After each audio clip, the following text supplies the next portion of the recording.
ज़्यादा से ज़्यादा ओरिजिनल होने की कोशिश करें, ज़्यादा से ज़्यादा इन्फॉर्मेशन, ज़्यादा से ज़्यादा ना कैमरे को फेस करें।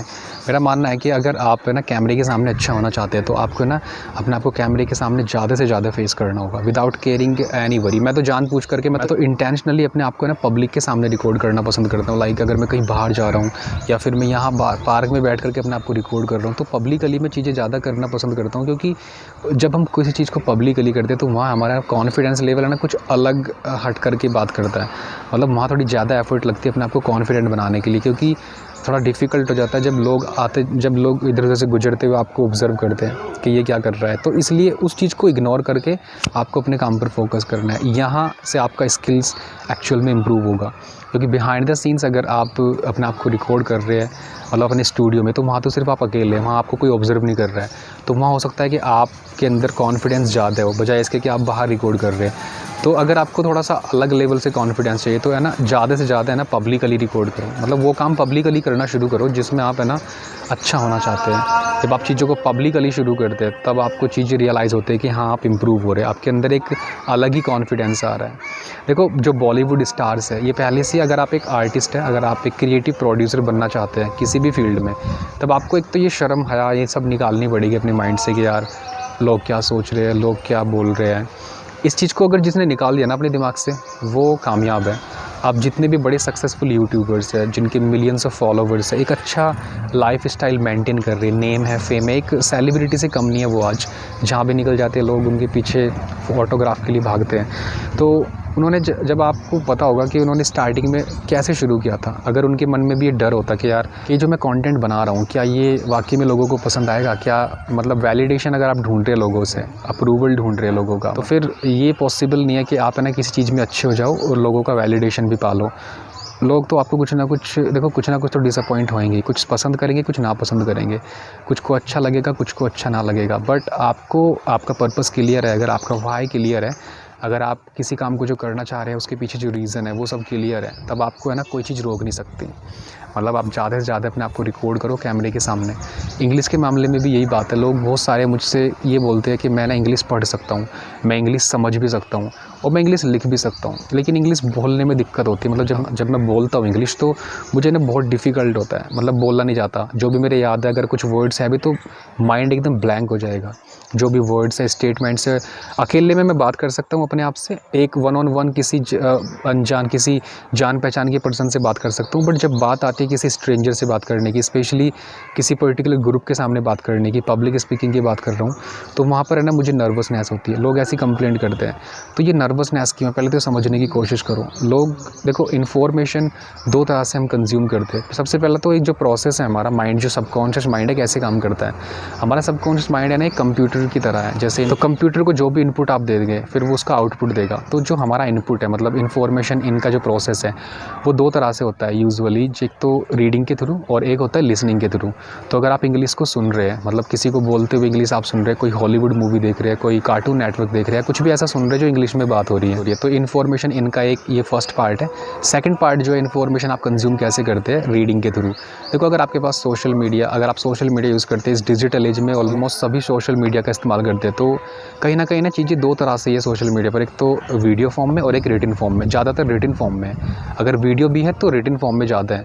तो कुछ ना कुछ आप है ना रीडिंग के थ्रू कंज्यूम कर रहे हैं, इंग्लिश में पढ़ रहे हैं। साइन बोर्ड आप देख रहे हैं, अगर कहीं आप ट्रैवल कर रहे हैं तो वहाँ पर कुछ ना कुछ लिखा होगा, साइन बोर्ड होगा। आपके पास कोई मैगज़ीन है, कोई न्यूज़पेपर आपके हाथ लग गया, तो आप कुछ ना कुछ है ना कहीं चीज़ों को आप कंज्यूम कर रहे हैं, इन्फॉर्मेशन को इनपुट दे रहे हैं आप अपने सबकॉन्शियस माइंड को। दैट्स फाइन, क्योंकि इन्फॉर्मेशन आप अपने माइंड को दे रहे हैं तो आपका जो लिखने का तरीका, आपको जो समझने का तरीका है चीज़ों को, वो बिल्कुल परफेक्ट है।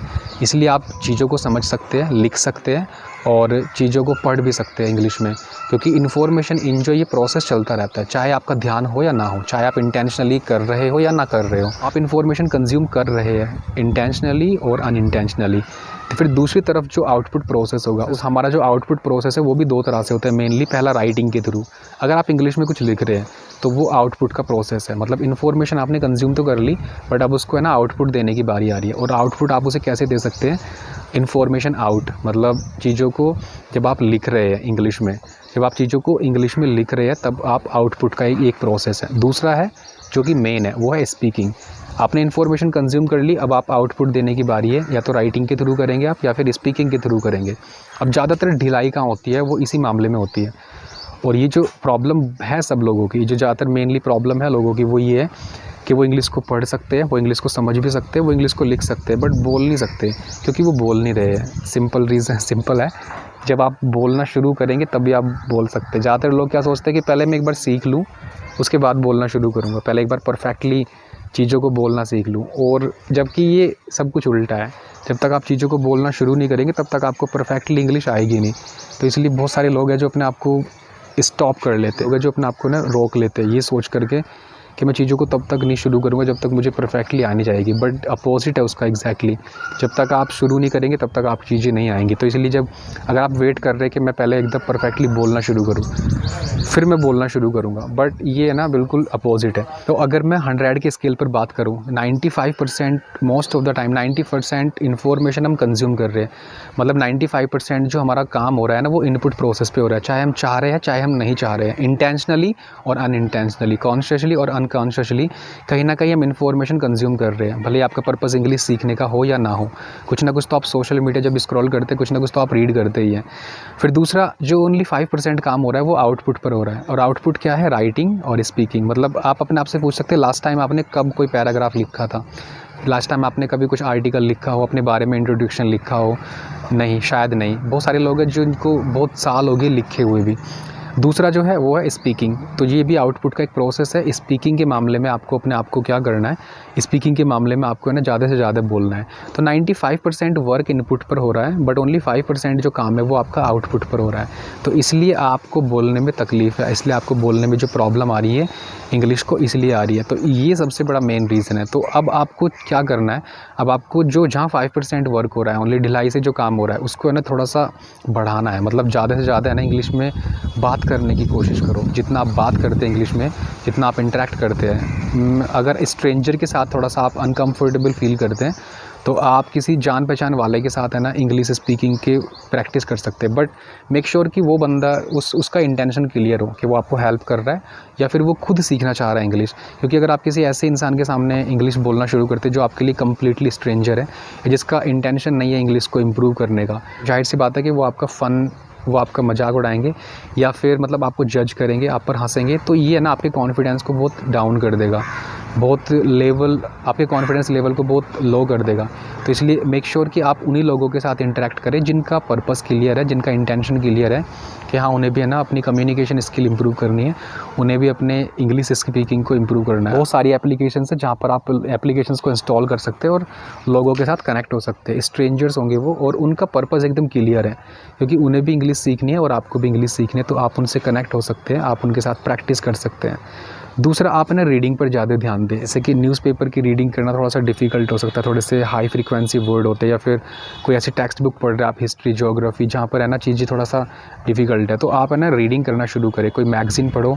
और अगर आप बिल्कुल एक बिगिनर है तो मैं आपको रिकमेंड करना चाहूँगा कि आप रीडिंग करो छोटी क्लास की बुक्स, जैसे 9th 10th 8th और हाई स्कूल की बुक्स तक रीडिंग करो। और उसमें भी ये कैटेगरी चूज़ करो कि आपको मॉरल साइंस या फिर स्टोरी बेस्ड बुक्स पढ़नी है जहाँ पर है ना कॉन्वर्सेशन चल रही हो। 1 घंटे की हैबिट अपनी बनाओ रीडिंग के लिए, क्योंकि रीडिंग है ना मस्ट है अगर आपको अपनी कम्युनिकेशन स्टाइल इंप्रूव करना है। रीडिंग तो आपको करनी है एनी हाउ, पहले दिन से ही करनी है, चाहे आप किसी से गाइडेंस ले रहे हैं नहीं ले रहे हैं। ये तो ऐसा है कि ये हैबिट आपको अपनी लाइफ में कल्टीवेट करनी है। और एक दूसरा है कि जब इंग्लिश स्पीकिंग की बात आती है तो आप इसको है ना एक ड्यूरेशन में मत बांधो कि लोग क्या है कि आजकल जो कोर्स चल रहे हैं, लोग जो इंटरनेट पर कोर्स देख रहे हैं, कोर्सेज चल रहे हैं इंग्लिश, आप अपनी इंग्लिश को कैसे इंप्रूव कर सकते हैं। 30 डेज़ का कोर्स है, 45 डेज़ में एक फ्लुएंट स्पीकर बन जाओ। ऐसा पॉसिबल नहीं है कि आप एक 30 दिन की कोर्स ख़रीदने के बाद आप एक कोर्स ख़रीद लो जिसमें गारंटी किया जा रहा हो कि है ना 30 दिन में आप अपने आप को है ना एक बेहतरीन स्पीकर बना सकते हैं, आप फ्लुएंटली इंग्लिश बोल सकते हैं, फ्लॉलेस स्पीकिंग बोल सकते हैं। ऐसा नहीं होगा। आपको इस चीज़ को समझना है कि वो सिर्फ अपना कोर्स का प्रमोशन कर रहे हैं, वो अपने कोर्स बेचना चाह रहे हैं, क्योंकि ये एक जर्नी है, ये कोई डेस्टिनेशन नहीं है कि आप सिर्फ एक पर्टिकुलर दिनों का टाइम टेबल सेट कर लेंगे, 45 दिन तक प्रैक्टिस करूँगा और उसके बाद सब कुछ ठीक हो जाएगा, मतलब मैं ओरिजिनलिटी के साथ बात करूंगा और एक फ्लुएंट स्पीकर बन, जबकि ऐसा पॉसिबल नहीं है। इसको पहली बात तो आपको एक डेस्टिनेशन नहीं बनाना है कि इतने दिन का कोर्स है, इतने दिन करूंगा फिर नहीं करूंगा। इसको एक अपना लाइफ स्टाइल बनाना है, मतलब डेली लाइफ का पार्ट बनाना है आपको। भले ही आप कितने भी फ्लुएंट क्यों ना हो जाओ, फिर भी आपको कुछ ना कुछ ज़रूरत होगी सीखने की, अपने आप को फर्दर ग्रो करने की, अपने आप को पॉलिश करने की आपको ज़रूरत पड़ेगी, अपने आप को अपग्रेड करने की टाइम टू टाइम नीड पड़ती रहेगी। तो इस चीज़ को समझने की कोशिश करना है कि आप अपने आप को ज़्यादा से ज़्यादा रिकॉर्ड करें कैमरे के सामने, और जितना हो सके ओरिजिनलिटी के साथ है ना ऑडियंस के साथ कनेक्ट करें। जितना हो सके कैमरे को अपना दोस्त समझो, एक ऐसा इंसान जो आप जिसके साथ आप फ्रैंक हो। जितना आप कैमरे को फ्रैंकली बात करेंगे उतना आप ऑडियंस से कनेक्ट कर पाएंगे। और अपनी ओरिजिनल भाषा में बात करें। जितना भी आप, जैसे भी अगर मैं गाँव से बिलोंग करता हूँ तो मुझे पता है कि मेरा एक्सेंट अभी भी गाँव का है, तो बहुत सारी चीज़ें जो मैं थोड़ा सा गाँव के एक्सेंट में बात करता हूँ, बट ज़रूरी नहीं है आपको ओरिजिनल होने की बात। बिल्कुल आपको ओरिजिनल होना है, एंकर की तरह बात करनी, एलियंस की तरह बात करनी, रोबोट की तरह बात करनी नहीं।